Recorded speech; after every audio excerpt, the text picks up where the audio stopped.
Chaser. Good evening, ladies and gentlemen, and welcome to another episode, another edition, another iteration of Nightcap Knowledge. We are live on your Facebook, we are live on YouTube, we are live on your Twitch, and we appreciate you for joining in with us. Another great conversation ahead. We're talking B1 for change. Ladies and gentlemen, this is Nightcap Knowledge. Nightcap Knowledge is brought to you by Aspira Pure Water. Refreshing taste, keeping it simple. Available at Amazon.com/Aspira Pura. Meals That Heal, Mississippi's first 100% plant-based cafe. You can order online. Meals That Heal 601, open Monday through Saturday, 11 to 2:30 and 4:30 to 8 p.m. in downtown Jackson, 612 North Fair Street, Jackson, Mississippi. You can follow them on social media at Meals That Heal 601. Your wedding deserves the Groove Creator, and the Groove Creator is none other than DJ George Chuck. 2022 is almost booked up. You might want to try to get on those 2023 dates. Visit georgechuck.com.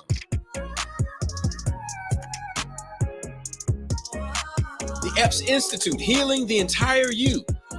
You can learn more about the EPS Institute at epsinstitute.org. Shoot them an email, epsinstitute@gmail.com. You know what time at TI is. Time to put the kids to bed. Get your nightcap. Ladies and gentlemen, it is Nightcap Knowledge.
There we go.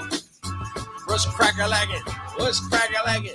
Hey, I got my music. I'm feeling good. Hey, Mac, you froze. But now you know. Hey. I don't know about y'all. I'm still tired. I don't know about you, Mac. I'm still tired. DJ George Chuck, what is the deal, Pickle? Hey man, everything kosher, and hopefully I can put some pickles on my sandwiches tomorrow. I'm gonna stop on the way back home. I'm gonna give you some of those slicers, the stackers. You know those? Yeah. I love those things, man. Yeah, I love a good pickle on the sandwich, man. You know what I'm saying? You get your lettuce and your tomato, and then you sprinkle some little black pepper on that boy. I went off on a tangent on the sandwich, but ain't nothing like a good sandwich, man. You still eat sandwiches? Man, you know you can make a sandwich out of anything. So you might change. Hey man, Question: do you still eat sandwiches? Yeah, I'm saying when you make a sandwich out of anything. I actually just had a sandwich Jay picked up for me.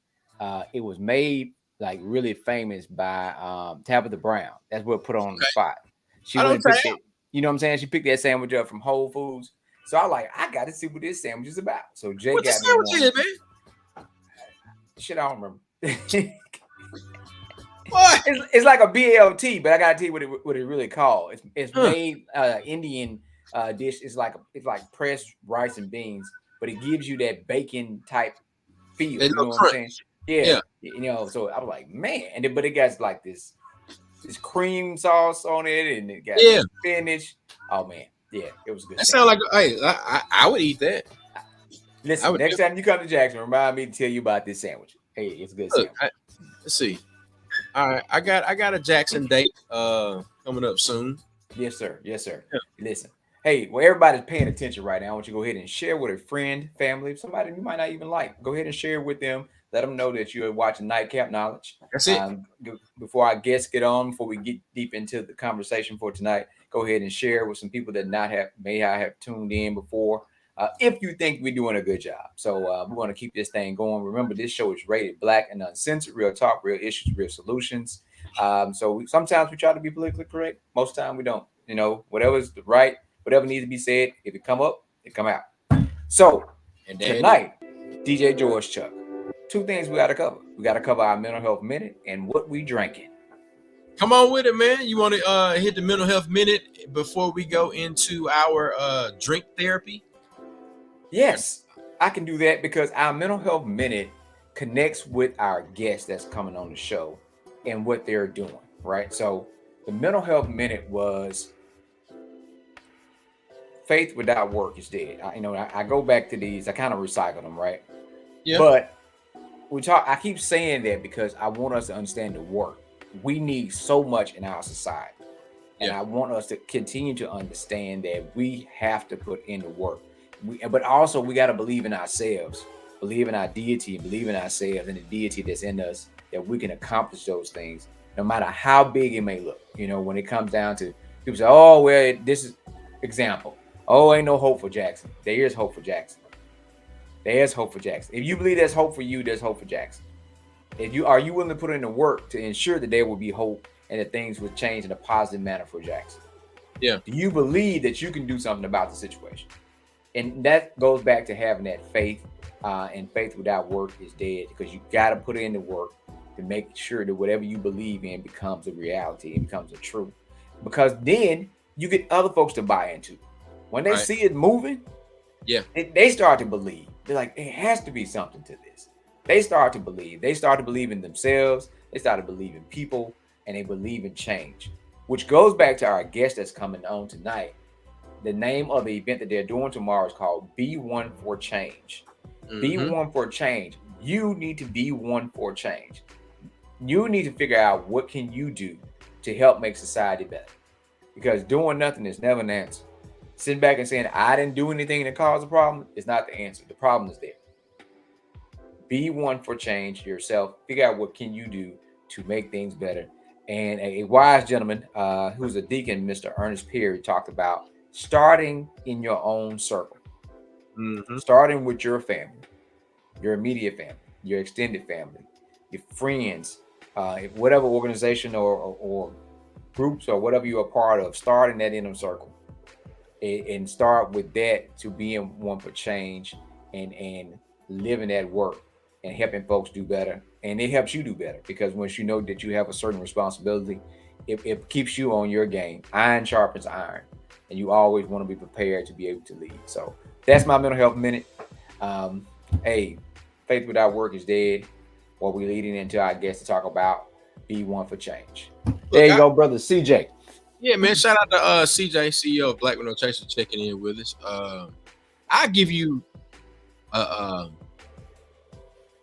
would say that the phrase that you offered, and you say you recycled it, but a word is evergreen, right? Right. So if the word is worthy of being spoken one time, if the word had some funk on it, some leg to it, then it's gonna come back around, right? Like something that you can revisit. But I would say that what you offered is actually an equation. So look at it like this: You said faith without works is dead. Correct. Look at it like A without B is dead. So I'm gonna put in A. Business without work is dead. Love without work is dead. If you don't work at it, it's dead. Ain't no other way to cut that sandwich. You go with that sandwich. Yeah, I think you need a sandwich, Chuck. You need to get that sandwich, there, boy. Hey, man.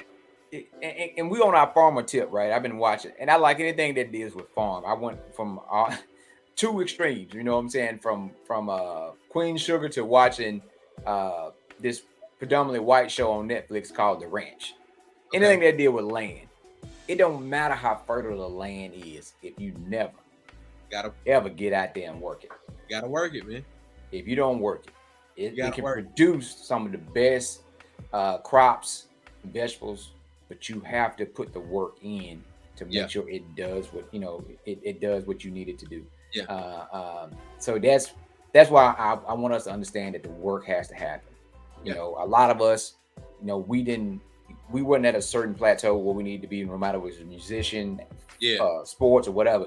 You had to put in a lot of work to get to a certain. Now somebody else might just wake up out of bed and bam, they good.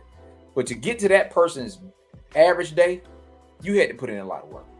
Yeah. Instead of just saying, "Oh well," so we can't. What you just said, it reminds me of something that people say about like overnight success. Mm-hmm. Overnight success happens over 10 to 20 years. Right. Seems overnight to you because you never heard of the person. Exactly. Right. Exactly. Overnight seems like, oh man, where did they come from? Mm-hmm. Or why do they get paid, X number of dollars to just sit up and talk or whatever it is? Like, no, you're paying me for the amount of time that I've been doing this. You're not paying me because this costs a certain amount. No, you're paying me for the amount of time and energy and resources that I've invested into this, the work that I put in to get to this point. So all of the work that I put into it, man, that's what you're paying for. And that equates to less chances of mistakes, increase professionalism, increase competency. So you're paying for that. That person has not, they've been doing it and they've been evolving as they started. They're not in the same spot where they were. They're getting better. Things look better. Things look different. That person has started a checklist of things that they say, okay, what makes this flow better? What makes this more productive? Those type of things. And so they are paying the cost to be the professional boss of saying, hey, I can come in and not saying, hey, you might not like everything, but I'm going to create an event or a situation that has less mistakes or things that most people will have because how serious I take my profession or what did I do. While we're waiting, we can do our recap. So we had a busy weekend. I don't even want to talk about it. We say a busy weekend. We had a lot happening. I know Chuck was taking on a whole lot down on the coast. He had a lot on his plate, and then we were doing a lot up in this area. We started with the Emmett Till for Emmett Till rally on Saturday. That went pretty good. Great turnout, great support. Had something happened not at the rally, but during the rally that there was some tragedy. A person was driving erratic, and I was standing out watching. I said, I hope they slow down before they hurt somebody. Right. And then next thing I know, they crashed into the Clarion Ledger building, and the child that was in the car didn't make it. So that was a whole different situation that day. But everything at the rally went well. It was good. Folks was energetic about fighting and being that change agent. And then later over that night, we were helping out, contracting with that. I believe the event that Coach Prime put together. How'd that go, man? How'd that go? They had a good turnout. And then the surprise guest was Keith Sweat. They had Keisha Cole performing, but Keith Sweat was a surprise guest. Right. Yeah. There you go. Better stop on Facebook flag you. You better stop, Chuck. They're gonna get you for singing. Yeah, you own the rights to this music, baby. I got everything you need tonight. And then we went out Sunday and did some adventuring and met with some friends and stuff like that on Sunday, and working on a couple other projects. So we're gonna talk about that later on. A couple more months on that project. But we're working on some things Sunday, and then Monday morning start out. What about you, Chuck? How was your weekend? Tired, boss. I'm tired. So let's see. Friday. I guess my weekend really, rolls into the weekday. But I did a lot of DJing on Saturday. We did a wedding reception Saturday in Mobile, and wedding reception. We tested out some new things. The cold sparklers. We put those. Those are the that shoot. Yeah. Little sparks of light into the air, and did that, and then got done with it. Outstanding wedding. It was at the History Museum of Mobile, downtown Mobile. Really cool looking spot. The photos came out great, and then we came back home, got some rest, got up. Next morning, drove to Hammond, Louisiana for McRae's baseball tournament. So Miss Jackson's game on Saturday, because we had to go set up the wedding and everything. But McRae, and they got a second place finish. They played 4 games in one day, 2 games the day before. 3 of the games on Sunday was back to back, so back to back to back, and they lost the last game 4-7. Got a second place finish, but they a solid little baseball team. You got a bunch of like little 6 and 7-year-olds that's like making plays, and when I say making plays, your second baseman throwing to your catcher, your catcher catching, tagging somebody out at home. They ain't letting nobody get across that plate. So that's good. Man, they some solid little ball players, and they can hit too. Yeah, McRae hit a home run to start off the championship game. Look at that. Look at that. I can hear you, Chuck. Hey, oh boy, hey, look, man, I be so crunk. I'm surprised you got a voice. I didn't have one on Monday. I bet. Yeah. Right. You go start getting that coach's rasp. That coach with that rasp in their voice, they be yelling and all of that. Yeah. Yeah, you gonna start having that little rasp going on, boy. And then we got to spring forward. So you DJ all day into the night. You drive back home, and then you go to sleep, and then you get up, and then you got to drive somewhere else. So later, I went from Mobile to Hammond. Yeah.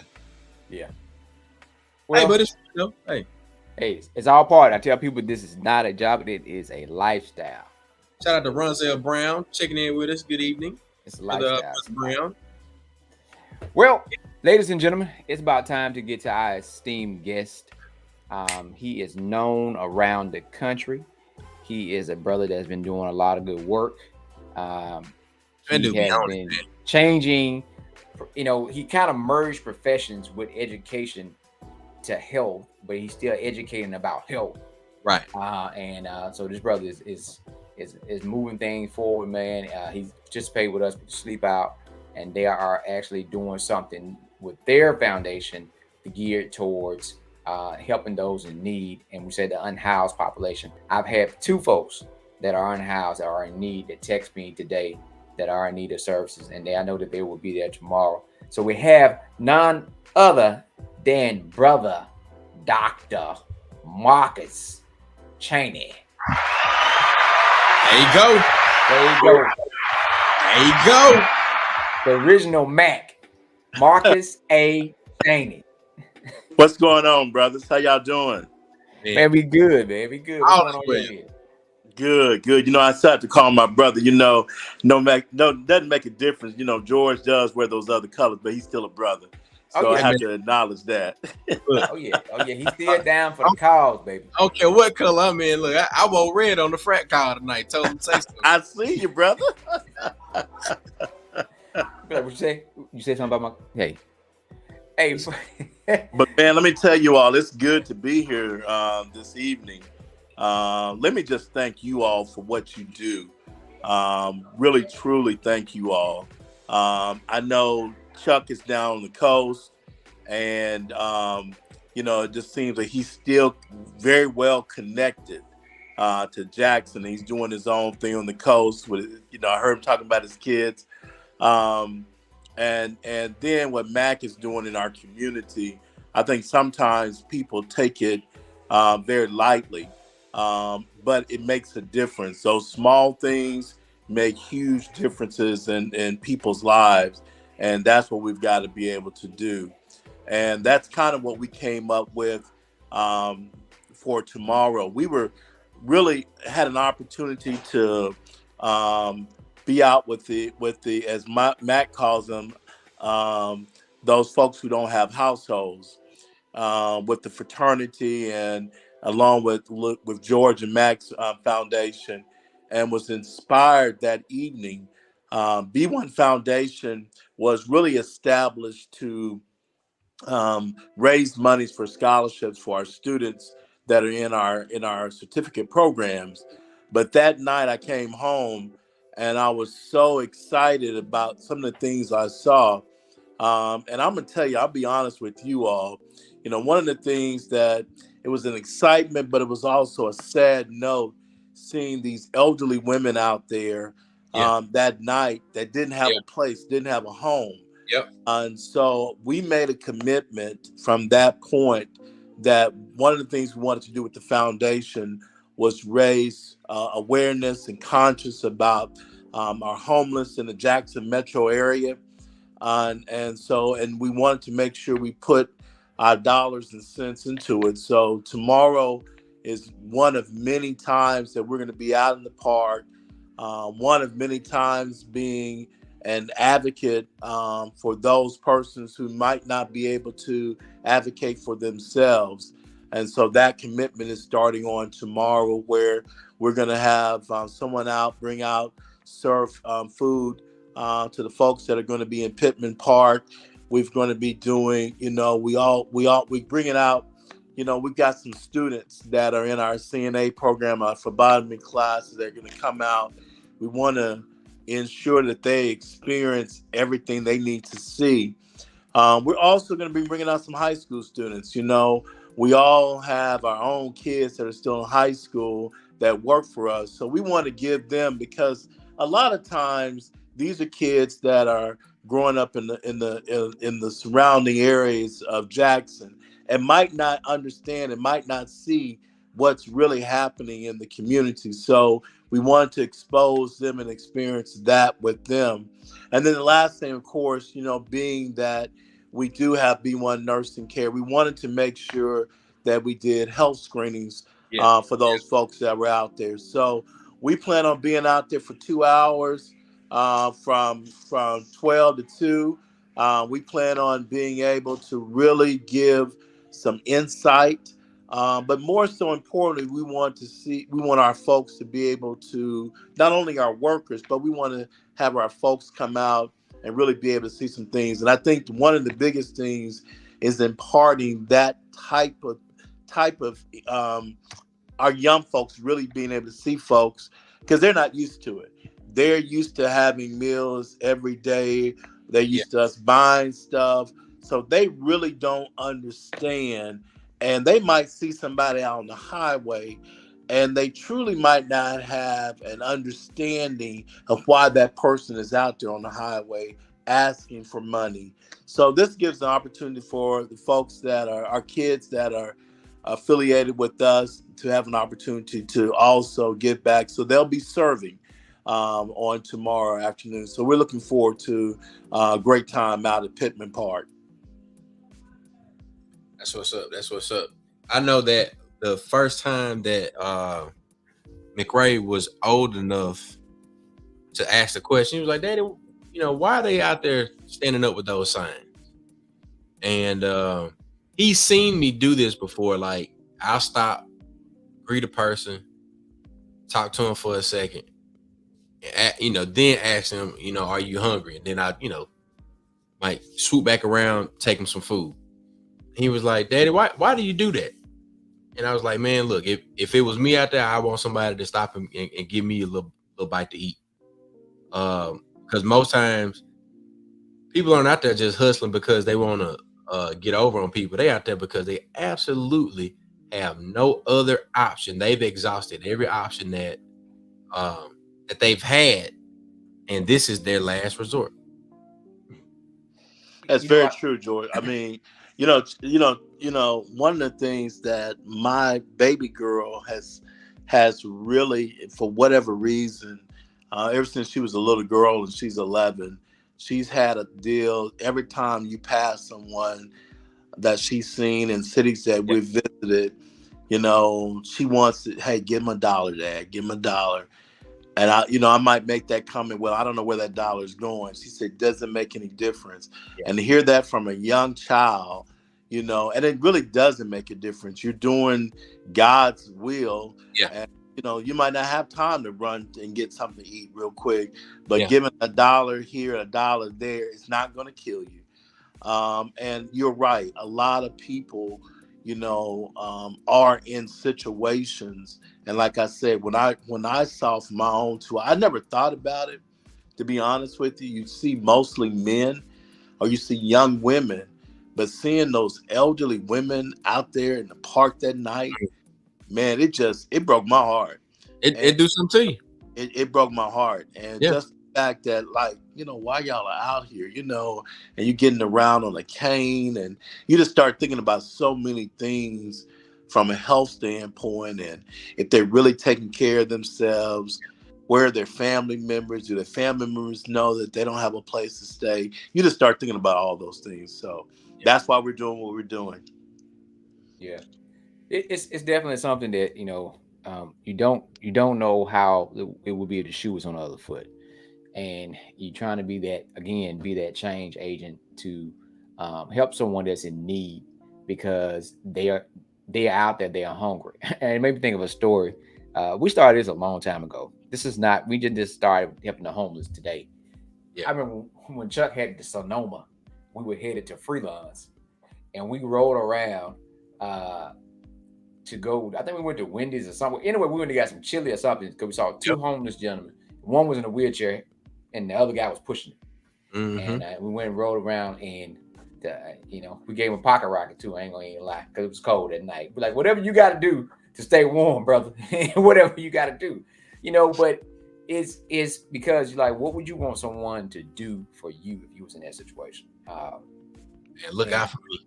I didn't get a chance to do the protest, the march around the governor's mansion, because I spent that time when everybody left talking to a homeless gentleman. He said, "Hey, I remember you. I remember you from the park.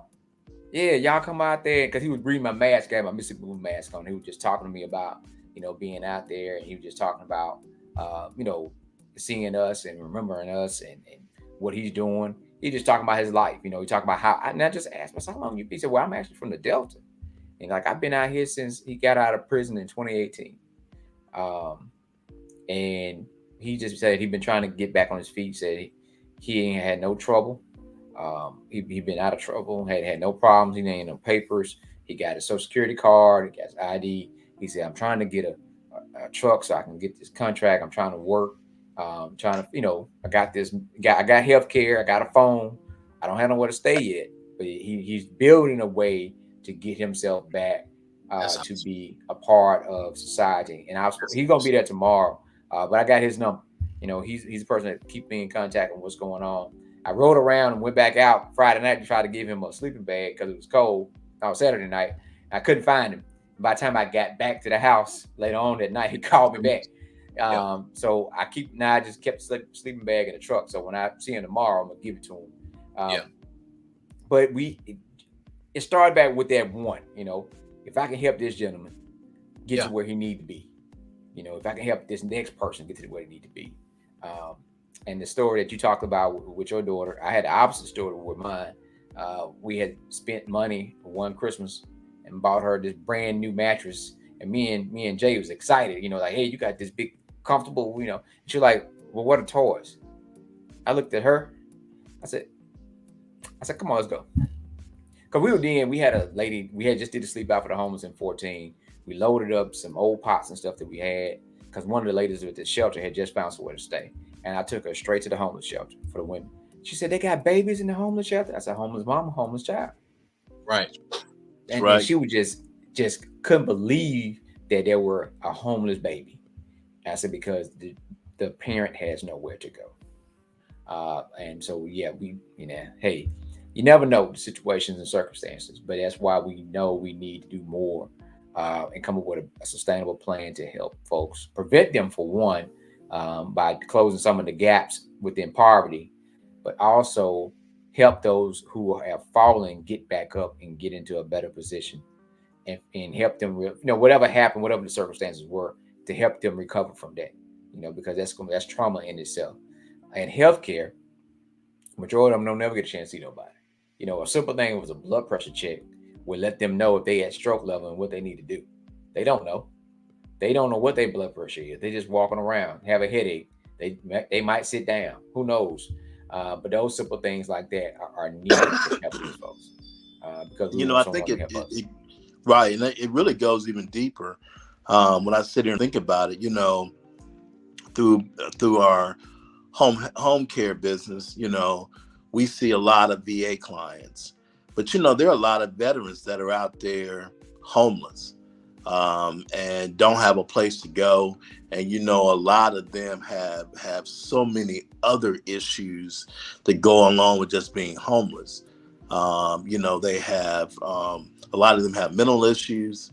Then they have the physical things that they're going through, and so that is a set of population, a group of folk that really don't have an opportunity, and they've served our country faithfully during their time in the military, and they really have they have a hard time when they come back, especially those that have had any kind of injury, those that are dealing with mental depression, those type of things. They're just dealing with a lot, and we just see it with our VA clients.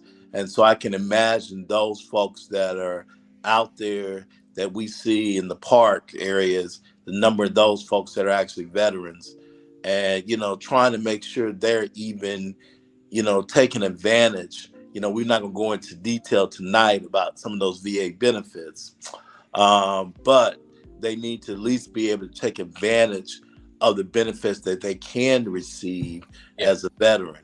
So that's another thing that we want to try to lead people to make sure those that are veterans can go to the right places and know where to go to get assistance. So yeah, and big shout out to my cousin Regina, and big shout out to Fred. Yeah, do you think this is because of lack of resource for healthcare providers? I mean, it's a combination of things. It's a combination of things that this society, a lot of people that are displaced and unhoused, or at the borderline of poverty or working poor. A lot of them were one disaster away. We talk about it a lot of times. One check away, one situation away before something happens. So when you don't have that $1,000 in your savings account and the hurricane hit, you didn't pay the insurance on the car, you didn't pay the, you rent the property, and you don't have renter's insurance. The property is destroyed. The owner takes the money, and you ain't got nowhere to go. So it happens a lot. It happens more times often. And people self-medicate. They figure out ways to deal with the stress, the anger, whatever the case may be. And then, they're already dealing with trauma, just living everyday life in poverty, and are working poor. And now they've been displaced by whatever the situation may be. And then you have systems, like we talked about this, I say it all the time, every place, whether it be a facility or like mental health facility or correctional facility or hospital has a case manager, and folks are discharged and sent out in the street with nowhere to go, with no forwarding address. So what do you think what's going to happen to them? So our system is not really, the system are not set up to connect to solve a problem. They are just to do whatever they needed to do and send you on your way. And that way could be going down there. Matter of fact, when we were walking with the gentleman, his name is actually named Perry, and we were walking, we got to the corner, we seen a sister walking across the street, she was sliding her feet. He said, "Where you been?" "I just got out the hospital. I'm real sick. I've been in the hospital all night." He said, "I hadn't seen you."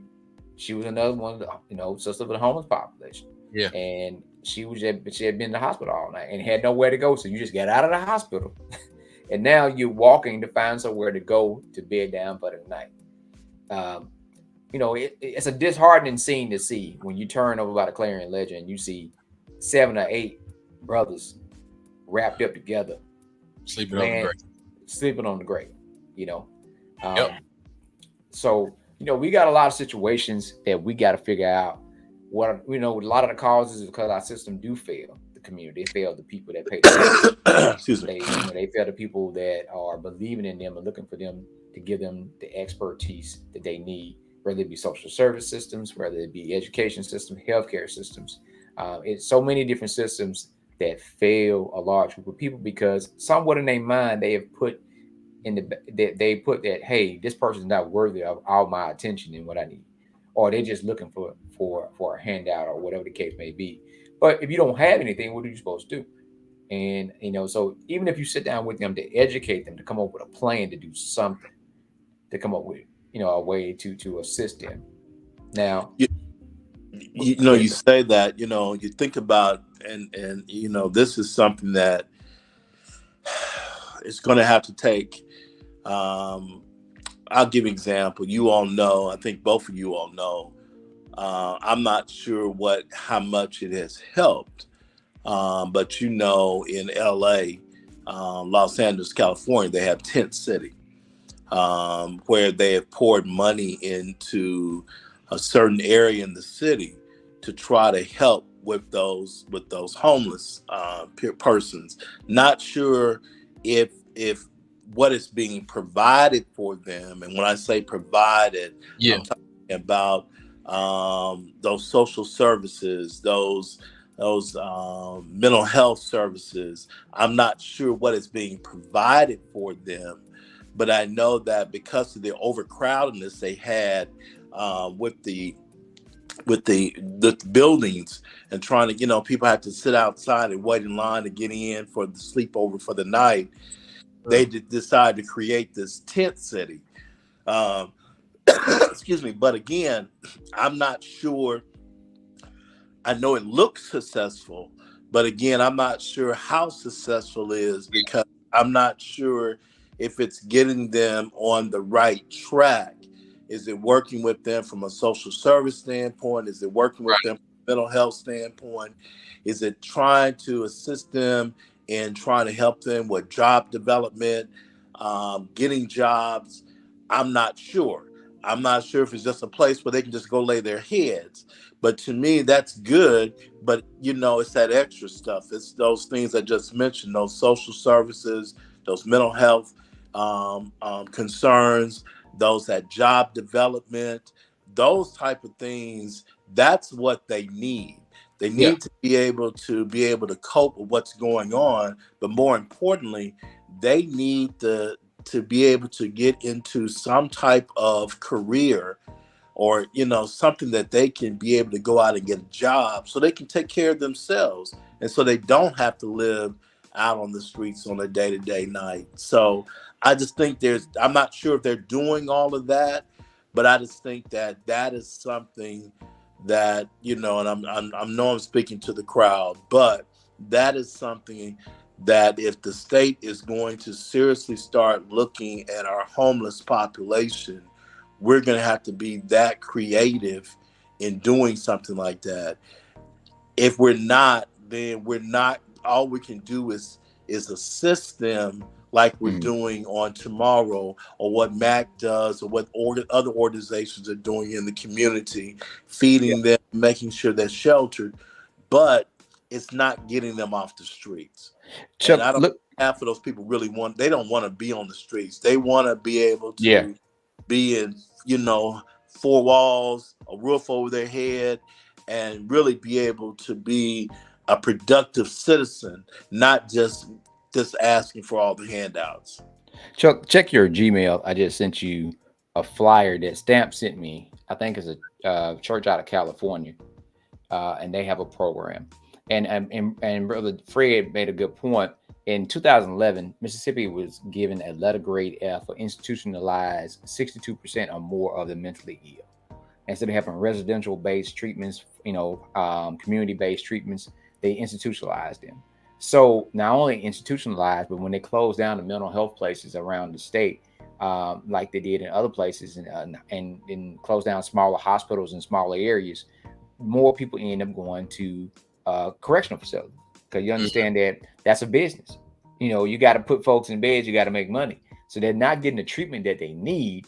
They are being counted. It's amazing that you can find $24,000 a year to put someone in prison, but you can't find $10,000 to create programs we need in the community, right? So you can't find that money for that, because you got to put it over here in this earmark for this.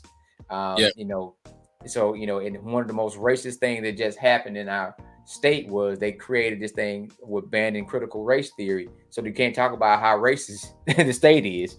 You don't want nobody to know about it, but there are gaps out there. There are gaps where culture gaps, classism, and racism play a major part in what we see when we look out here in these streets. Because I tell anybody, I guarantee you, just being real, for me talking to folks, if you see the average white person that's standing outside holding a sign that's homeless, they're not from here. I tell anybody, ask them where they're from. I made a bet with somebody that came to help us. I said, ask them where they're from. There were 3 of them out there. Each one of them was from a whole different state. Yeah.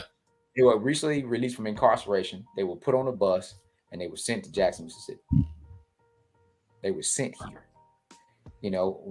So I'm saying that some of this stuff, yeah, because $100 in their pocket. Yo, if they had that, because you got to think about wherever you came from, it's a whole day bus ride. So what you think you're doing? So you don't know what to expect when you get there. You like, is somebody there to greet me? There's a system, so there's a lot of ways we can help. You can set up, right across from the bus station. I see people do it all the time. You can set up in triage right there. You can triage in Smith Park. You can triage in Pittman Park. You can set up in a lot of places where the homeless population gather and provide them and get information and come up with what they need, until we can figure out a way to get them off the street. Because some of them, and I tell them, I ran into them, it's not as simple as them getting a job and getting a house. They need someone to take care of them. Their mental state is too bad for them to be able to function on their own. They need to be in a place that can assist them to make sure they're getting the proper diet and everything that they need, because they cannot function any other way. Right. They don't know how. Let's make sure we get the details out. I'm going to throw the graphic up, and then I'll go to the next graphic as we, continue to round out the conversation. So, B1 for Change, March 16th. That's tomorrow, 12 p.m. to 2 p.m. in Pittman Park, Jackson, Mississippi. The B1 Foundation, B1 Nursing Care. These folks are being the change that they want to see. They put, like you said, Dr. Chanay, you're putting your money where your mouth is. You're making investment in being a help to the folks that are unhoused and need a bit of assistance while we're figuring out how we can eradicate homelessness in our community. So just wanted to make sure that we got that information up on the screen. We got a few people watching. So if you have time and you're in Jackson, Mississippi tomorrow, you want to volunteer on your lunch break, we'll make sure that we get the flyer that has all of the details posted. It should already be posted, but it's definitely on the B1 Nurse Care Facebook page, and we'll make sure it's posted on Black Widow Chaser, the Nightcap Knowledge page, and all of our personal pages. But yeah, that the situation that we're in, or the situation that people find themselves in, like you said earlier, Mac, anybody can find themselves That's in right. that situation. And I think that's the great equalizer, is that when you realize that your situation and the person that you're driving by, you're potentially one decision, or like you said, one disaster away from being in that same situation. And I think that's the thing that we need to, if you're gonna be one that's about the business, be one that's about the change that you want to see, but also be the one that is going to help no matter what. If I got 50 cents, all right, man, look, shoot, let me be a blessing to somebody. Yeah. Let me get that man a quarter. Yeah. There was a guy there that with us. He was, you could tell when he started talking about certain stuff, it made a lot of sense. This brother said, he used to play ball at Jackson State. He was, he's like about 6'5", maybe 6'4". He said, yeah, man, he just talking to us how he used to play at Jackson State and whatever happened. So it's a life. I've worked with folks that had every credential accolade you can name, and they end up displaced. They end up not having anywhere to stay. We knew people that were close to us that didn't tell anybody when they were going through a rough time. They slept in their truck. Yeah. And this brother, he was connected with everything. He was a veteran. He was in our fraternity. He was in the band fraternity. He was a Mason. He had every connection you could think of, and he wanted to figure it out. And he stayed in his truck, and he told people afterwards, after he did it. Did you get the other flyer, Chuck? I did, man. I could throw it up on the screen right now. Yeah. So this is something that Stamp sent me, and he said this is what they were doing in California. And I just think about all of the 1,200 churches we got in the city of Jackson. Yeah. Nightly parking, showers, dinner, security from 7 p.m. to 7 a.m. There are a lot of people that just because they are not walking, they don't mean they're not homeless. They sleep in their car. I know for a fact that people have allowed other folks to park in their driveways or park behind their building because they ain't had nowhere to go. And they needed them to sleep in a safe spot where nobody would mess with them. And majority of the time, that's all they want. They might want to come in or, be able to wash up or use the bathroom, and they sleep in their car. They stay in their car. And during the day, they try to find somewhere to go to find work. Yeah. But so we have, again, as I've stated several times, even with the city of Jackson, as people talk about this so hopeless, we have what we need to fix our problems. We have to know that we have what we need and that we're ready to do something about it and willing to do something about it. You got to have that faith, but you definitely got to put that work in. Think about the Metro Center parking lot that went from hell in a handbasket. You got the police department on one side and public works on the other. Just think about if you could come and park your car on the backside and be able to be there. Just think it's a lot of things we could do with what we have. And they got the pods out there that do the surveillance already. I mean, that's like an easy solution. But we don't think, we got to think outside the box. We keep looking at traditional ways to solve problems, and it's not working. And so we can figure out, again, as I stated before, we might not be the reason. We don't know why the reason these people are here. We might not be the reason that they are here. But since they are here, we can figure out a way to make them productive citizens of society. Yeah. Because we are built to survive one way or another. And so we're going to help them, or they're going to find their own way. That's right. They're going to survive. They're going to survive. What did Fred say? Hold on, let me get back to that screen. He was talking about what happened in the state of Georgia. Yeah. Mm-hmm. There was a lawsuit that was filed in the state of Georgia because they closed several psychiatric facilities. Yeah. You just think about all these dumbass people that get into be power and political positions, but they say, we got to cut funds, so let's close the mental health hospitals. Because why? Because the people, when they're out, they're not going to be in their neighborhoods. They're not going to be walking back and forth through their area. They are not their close family members. They are nothing connected to them. So they make that decision. They so smart that they make the decision that, hey, you know what? Let's close the polling precincts and save money. They do stuff like that intentionally because they're evil. It's not just something that they didn't think about it. I didn't need to be educated. I don't like when people say that. They know better. They know what they're doing. It's intentional.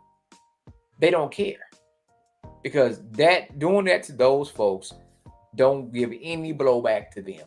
You don't stop anything. As the Declaration of Independence stated, it does not break my leg or take $1 out of my pocket. What you do or what you believe in. It does not. So they don't care. Don't make me. So, oh yeah, man, we trying to. So tomorrow we'll be out. Chanay, are you barbecuing tomorrow? Are you on the grill? You know better. Oh, okay. I mean he's having it catered. Now, see, Chuck, you see how he trying to bust me out. He know that that's not what I do. And I don't know why he trying to bust me out. Now, Chanay did grill. Chanay actually gave me his grill when he moved knows away. That is not what I do. Hey, man, that's Max, his version of shade. Right. Hey, Chanay and I have this ongoing joke because Chanay volunteers me for everything, Chuck. You don't understand. Hey, when you say, "Hey, what's your email address?" Okay, yeah, send me this headshot. Wait, for what? And the next thing you know, you involved in something, and that's what he do. Mac, you got a headshot? No, that's what I'm saying. Headshot, brother. Believe it or not, he got one. It's my profile picture. The same thing. Ain't no difference. Hold on, man. Hold on. Hey, here come Chuck Shade. Because I've been on him. Hold on. Let me look at Mac L's profile picture. Man, he has a headshot. Man, look. All right, Chanay. I need you to get Mac with Brother Jay and get Mac a real profile picture. I mean, a real headshot. He gonna have to shave his little head and get him in front of a backdrop with his little suit on. And Matt, you need one, man. You need one for the Mississippi Move website. I understand. I know that. He didn't. So what I'm gonna do? I'm gonna send you what he sent me. So I'm not sure what he got on the Mississippi Move website. We gotta get back to the point. We gotta help the people that need. Brother so Fred I'm gonna send you in. what he sent me, Chuck. Brother Fred got to come in. Same headshot I got. Read the brother comment. We got people that are actively participating in the comments. Read the brother comment. Shout out to the Q checking in, Fred Smith. Fred is I described him. Fred and I had a conversation the other day. Fred is a mental health professional that is able to break stuff down and make it as simple as possible for people to be able to understand exactly what a particular point means. But very smart, and congratulations to him. He has a new position. But Fred's last comment says, I think it's also because state officials tend to be reactive and make hasty decisions rather than being proactive and making healthy and well thought out decisions. That it don't get no smarter. Amen to that one, Fred. It no smarter than that. Understand this: the democracy and political process in America was created so that the average white man that owned land could run for public office. And I'm talking about back in the day. Right. It does not qualify. It does not mean that you qualify for a position based on education, professional achievements, rationale, logical thinking, none of that shit. It was designed so that you could run off the popularity of votes and be able to win and sit in a seat. And of course, things have changed for the criteria to run for office, but these positions don't call for you to have certain resume builder. You can say, I did this. Prime example, our governor said that he's a numbers guy and turned down $600 million and you the poorest damn state in the union. But you are a numbers guy. Hey, bud, don't get me started on you know what I'm saying? So but you can say that you're a numbers guy, and that makes sense because people don't believe that. But you turn down money. Look, I don't know anybody that's a numbers guy that turn down money. I know numbers. Yeah, numbers. The numbers you use on an abacus, you probably go to 10. Man, but you don't know. So it's what he says, like rational thinking, logical, effective thinking. We had that logical, effective thinking. Let Shout me out to let Dick Johnson. right. Let me say this though. I think what our problem is in this entire country is that if we would just take politics out of it and just really look at what's really happening and quit trying to be like this state and that state, and it would be a whole lot better. It would be a whole lot better. I think the problem is that we utilize, even though they're politicians and we all understand that, but they start really acting like their particular party and not looking at what's happening in their own state. Right. Because what's happening, just because Texas is red and Florida is red, Texas and Florida are much more richer than Mississippi, even though Mississippi is red. So you have to be able to look at what's going on in your state. I'm gonna be honest with you. That's why I appreciate my old home state, the state I was born in, because they don't turn no money down. And it's been a red state, but he said he looks at the people and the people, what they need in the state, and that's Arkansas. And that is a red state, and that's been a red state for a long, long, long time. But they don't believe in turning money down. They look at what's needed for their people, and they work with it that way. And I just think that sometimes we get in these southern states and we look at what's happening from a national party and not looking at really what's happening in your state. I think that is the difference. It's more cliquish. It's about your group and your cultural belief, and that's how I stated before. It's about a certain belief in what you feel and what makes sense and being loyal. But see, here's a lot of things we don't talk about.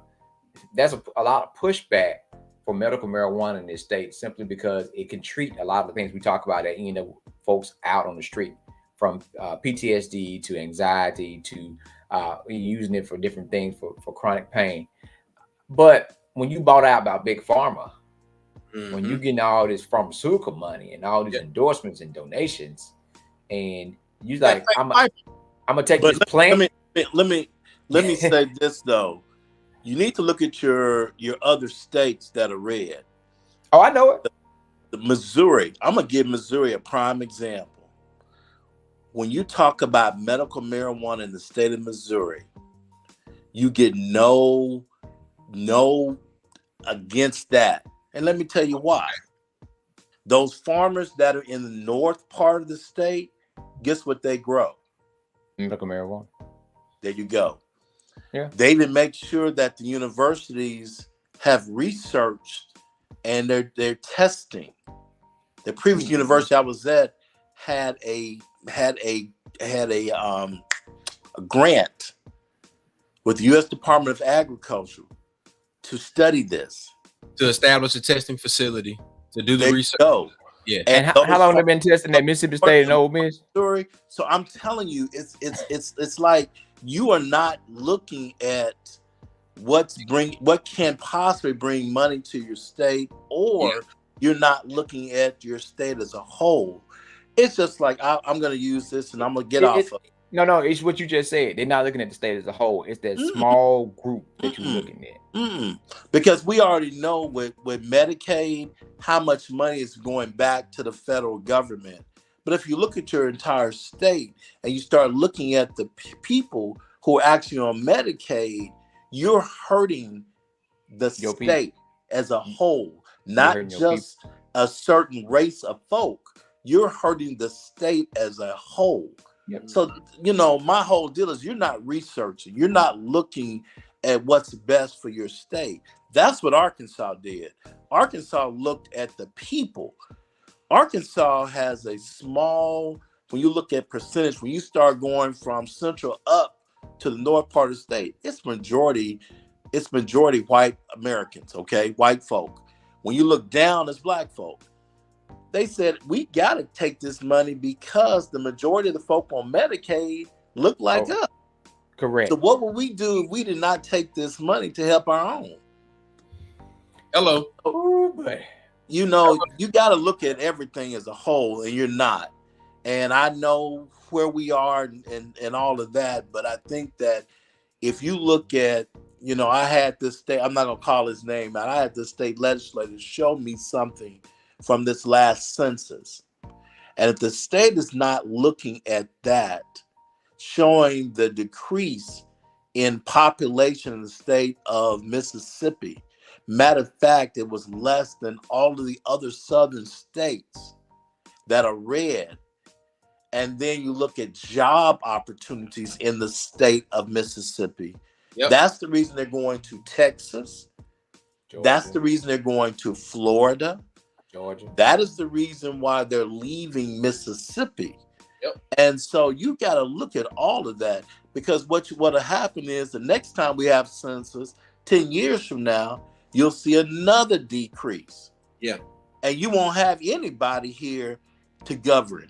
You'll be governing yourself. So, I mean, they got to look at ways of increase. They can't just look at Jackson Metro. They can't look at the number of folks that are coming into Madison and Rankin counties and DeSoto counties. Yeah. It's a whole lot more counties than those 3 counties. Uh-huh. And they've got to be able to look at, you know, how can we help the population of the city, of the state, and how can we increase our population in the state, because that brings revenue, not only to the state, but all of the communities in which they serve. So, you know.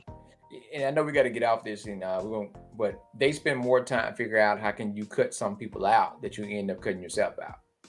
You spend more time focusing on that, how they changed the language. You went to medical marijuana. Mississippi ain't got nothing but land, but when it came to the grow, it got to be an indoor grow.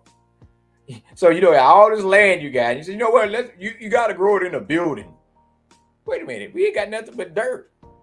You know, but that thinking, because you want to cut certain people out of the loop, and you slow down productivity and progression, because again, it's not about what we can do for ourselves, it's what I'm allowing you to do and allowing you to be able to do.